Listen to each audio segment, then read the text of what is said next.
Do we think the Cubs make a signing during the Cubs convention? Yes, I think so. I think we'll get not to compare this guy to these guys, but I think we will get a Trey Mancini-like signing. It may, to be honest, it wouldn't surprise me if Rhys Hoskins, if that was the guy that signed during all that. But just last year, Jed showed that, it was Cubs convention. Everything was all fun and dandy. And, we were having a good time, everything like that. But the guy was still working. The guy was, hell, what was it? Like almost midnight when that came out that night?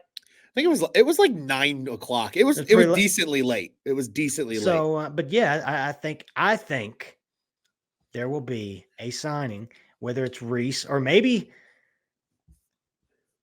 he announces. I just don't see, it would be awesome for them to announce Cody Bellinger, when they're announcing everybody. I just don't see them making that. I just don't see how they can hide that. I don't see how they're going to be able to hide that big of a secret. Not in today's day and age. Somebody's going to see him somewhere. But yes, I think they do make a signing during Cubs convention. Nick? Yes, I think it's going to be a prove it deal, like a 1 year prove it type of deal. One of those guys that are you wouldn't expect, but you're also kind of excited for, but it could also go, totally wrong during the year. We could be talking about them like Trey Mancini going, what do we do? Or an Eric Hosmer. But yes, that's my answer. What if it's Joey Votto this year? That's the Trey Mancini, Eric Hosmer signing, Joey Votto. That'd be kind of wild, honestly, to be honest. Okay, yeah. Okay, just on not to turn this into a Joey Votto long ass conversation, but if it was if it was a league, if it was a minimum deal, like a league minimum deal, I wouldn't hate it because you saw it with Eric Hosmer. They dropped him. They finally dropped him and took him in, but they dropped him. But the dude took him a while. As far as you would basically be hiring another hitting coach with Joey Votto.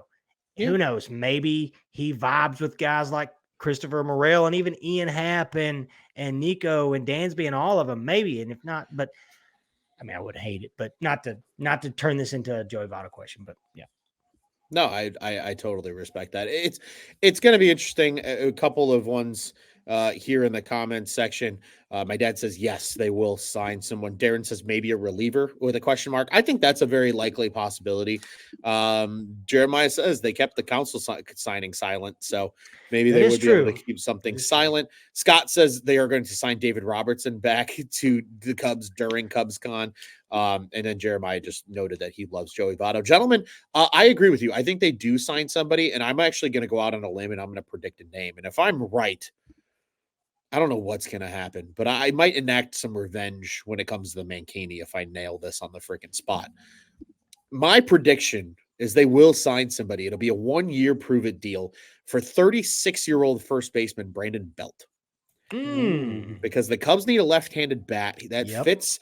And even if they did go get Rhys Hoskins, they could still platoon these guys. One of them can DH, especially if you're going to play Morel every day at third base. Yeah.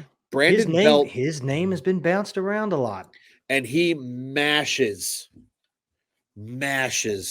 from that left side of the plate. Could be a really nice piece for the Cubbies, and he might have a nice little resurgence on a 1 year deal. I think, especially maybe if they don't like the numbers that are coming out for Rhys Hoskins, Brandon Belt. That's my guess. I'm gonna sit here and predict it. So when we're enjoying ourselves at the Sheridan Bar on Saturday night and the Brandon Belt signing gets announced, I'm gonna lose my shit. I just hope you understand that. It will potentially be camera worthy how much I lose my shit, because I would feel pretty awesome for correctly picking something. But I do think they make some kind of signing. I think it's more realistically probably a bullpen arm. I do think that makes a lot of sense, but they'll sign somebody. I think Jed's kind of likes the ability to go hide in conference rooms and bring Carter with them, and they can negotiate contracts and things like that in the meantime.